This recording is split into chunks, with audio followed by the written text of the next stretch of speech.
This is the Build Your Path podcast, where we explore how people get into their careers in the built environment. Today's guest is Angela Okoro. Angela is a current student at Capital Technology University and recently interned with Southway Builders. Today's episode of the podcast is brought to you by CapX Advisory Group. Build with confidence.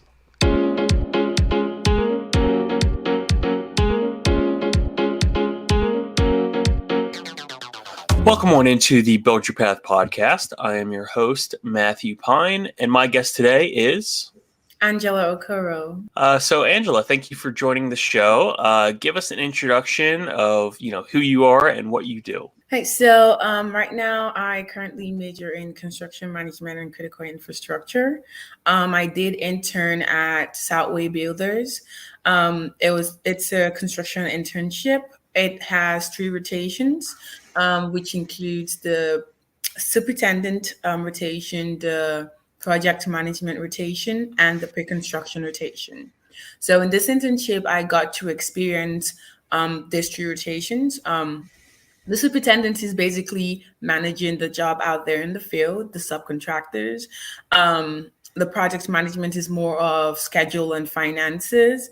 And the pre-construction is more of, doing estimatings for projects that are still to be done. Oh, excellent. So I'm curious, as a recent intern, how did you get to where you are now? And what pathway did you follow to get where you wanted to be? Right. So normally I would want to reiterate something big, but I just mainly put myself out there.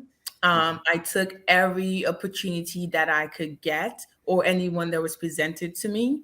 I was open to so many possibilities that in the construction field that, this is not only what I'm going to do.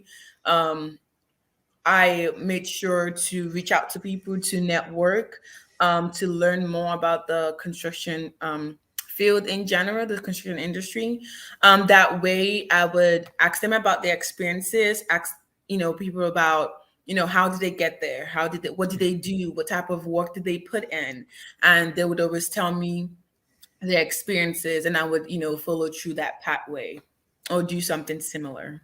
Yeah, we've heard that before in the podcast too. Like a lot of people just say, don't be afraid to ask questions too, because people are very willing to help you out.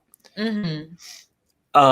Have you had a mentor in your life? And if so, who are they and how did they come into your life? So I do not have a mentor. I know that most people do.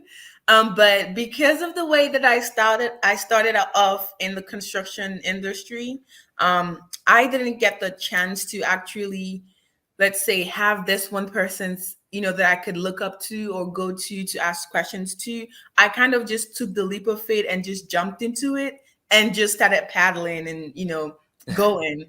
So I did not have a mentor, but I do, like I said, normally I do network, I do ask questions.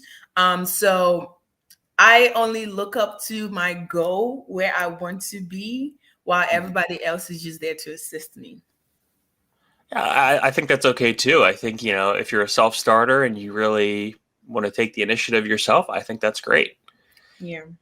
And my next question was going to be how a mentor shaped your career, but I'm going to phrase it a different way. How do you think being a self-starter and being independent has propelled you in your career? That's a good one.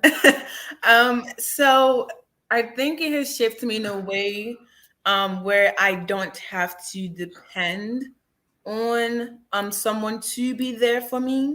Mm-hmm. This would take effect, when I'm trying to do something and I'm always looking to speak to my mentor about it. I think I just end up just doing or just, taking the initiative, just going, just putting in the work, regardless of who I would want to talk to or who would be there to help me, if that makes sense. Sure. Yeah. Yeah. And I think it has gotten me to really believe in myself and be independent. That way, it is obviously it's not a bad thing to have a mentor, but being that I don't have one, I just, it just makes me feel that I can always do whatever I put put my heart into or my thoughts into. Mm-hmm. I think that's great. So obviously you're a self-starter, and you decided to enter the construction industry. Talk about the passion that you have for the construction industry. So I'm just gonna say something. Mm-hmm. Watching your first concrete pour is that satisfying as getting your degree. Um, honestly, initially I have always, I've always been someone who likes not necessarily building, but seeing things come together. Mm-hmm. Whether it's whether it is, putting puzzles together, whatever it could be, but seeing things come together just gives me some type of satisfaction. Um, I did want to initially major in civil engineering, but I ended up starting with cybersecurity and then switched into construction management. Mm-hmm. Which honestly, that's where I knew my heart was, but testing the waters. Sure. um, Yeah. yeah. So since then, I've just done my research, seen what I would be interested in, looked for what would make me more comfortable in the construction field. And I realized it's so much you can do. It's so many opportunities, that you can endeavor in. And honestly, since then, I have just taken everything as they come. Mm-hmm. Honestly, I just want to be part of something great. And I feel like, you know, in construction, it's not just, buildings, it's not just, landscape playgrounds. It's so much in construction that we can even think about. And seeing something great occupy a space, seeing, an infrastructure of occupy a space it Mm-hmm. just gives some type of satisfaction. It just makes me feel like it's complete now. Mm-hmm. So, being in construction has just, always made me push. Um, to be better at what I would do or what I'm going to do or what I'm doing. Yeah, you clearly have a lot of passion for the industry. I think that's great. And with that, where do you hope to eventually take your career? What's your top goal? So my top goal is mainly to, while I'm in construction, work as sustainable as I can. Mm-hmm. At some point, I do want to be, a project manager in construction, or at least, or at most, I mean, a director of construction. Mm-hmm. I definitely want to work my way up there, but I just want to develop a deep expertise on construction management or even property management.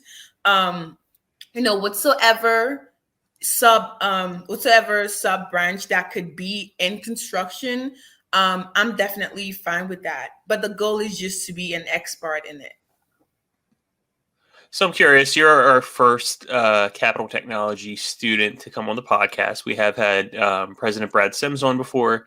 How is Cap Tech preparing you for your career?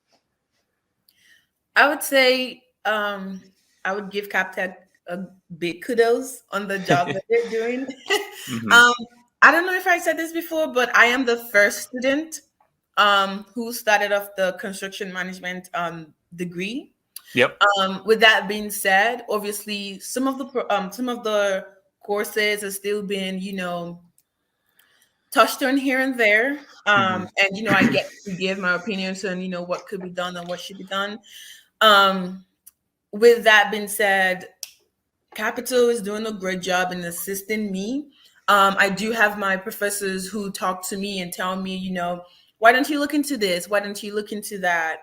Um, and I have, Professor Gary Burke, who's also the chairman of the program, Mm-hmm. who brought me into the event that we had the last time. And also here I am on the podcast. So there's definitely giving me some exposure into the Mm-hmm. construction industry, and I feel like that's great because I'm just not living within my means. I'm also going outside the box to do things like podcasts, to look into different industries. And he's always good at talking to me about the Mm-hmm. things that are going on in the construction industry. And I think that is great for my career because I don't get to just know what I know. I get to have someone who tells me about the construction industry in general. Yep, and what Angela was referencing there was Camp Nawick, construction camp for girls. But yeah, Angela, we are always trying to get CapTech's name out there. They started in cybersecurity, but have branched out into construction, critical infrastructure. So definitely, I'm glad to hear that you are enjoying your time there. And then kind of wrap-up questions for you. You're a young person yourself. Why should young people enter the industry? It's a great industry to go into. That's simple and short. Of course, we could have our passion. We could have things that we're interested in. For some people, it could be the pay, that's the catch. It could be the actual work being put in, that's the catch. But I think that young people should go into the construction industry, because I feel like it isn't that many people coming into the construction industry, maybe because they feel like they're going to be doing the labor job. But it's not what it is, I promise you. I do think that people should keep their options open. Yeah. Right out my mouth. Yep. There is a broad horizon in the construction industry, and you'd be surprised the opportunities you can get. You'll be surprised the experiences, the people you would meet. I'll just wrap it up by saying it is a great industry to go into. And maybe you can speak to this as a recent intern. But what should young people expect when they're first starting out, whether that's just coming out of college or if they're an intern? You're not gonna know everything. And I would say everything that you're going to learn in school or university, no. Just program yourself and program your mind that you're going to be taking in a lot of new information that you haven't heard before. You haven't heard how to deal with subcontractors. You haven't heard how to deal with when schedule is running behind. There's so many things that are more practical than, you having to read it or study it in school. So I would say definitely ask questions. Ask a lot of questions. You're not expected to know everything, especially when it's your first internship. And also, as being the only person in most of my classes, which I've taken with CapTech, I just had to develop the characteristics or behaviors of asking questions. Because if I don't ask questions, especially to my professors, I don't even have a classmate to ask those questions to. So I either end up doing some research or meeting my professors to talk about what my questions were. So this helped me also take it out in the field. Because if you're going to be timid, it's not going to work out. You need to speak up for yourself. Just basically be there and willing to learn and do the work. I think that's great advice. And then as a final question for you, we always like to give our guests a chance to plug something. You just were interning at Southway Builders. If people want to learn more about how to intern at Southway, where can they go? Sure. So if you want to intern with Southway Builders, you can go on Southway Builders' website. You can just type that into Google. Their website will pop right up. Go to careers. And when there is an opportunity for an internship, which is normally in the summer semester, the summer in general, you can just put in your information, apply, and somebody will reach out to you. And the whole process would basically carry on from there. Great. Thank you so much, Angela. We really appreciate your time. Thank you so much for having me on your podcast today. If you want to learn more about Build Your Path podcast or the built environment overall, go ahead and visit buildyourpath.org. Another big thank you to our guest, Angela Okoro from CapTech. Once again, this episode was brought to you by CapX Advisory Group. Build Your Path podcasts are produced by the Maryland Center for Construction, Education, and Innovation. I'm Matt Pine. Thank you so much for listening, and we'll talk to you soon.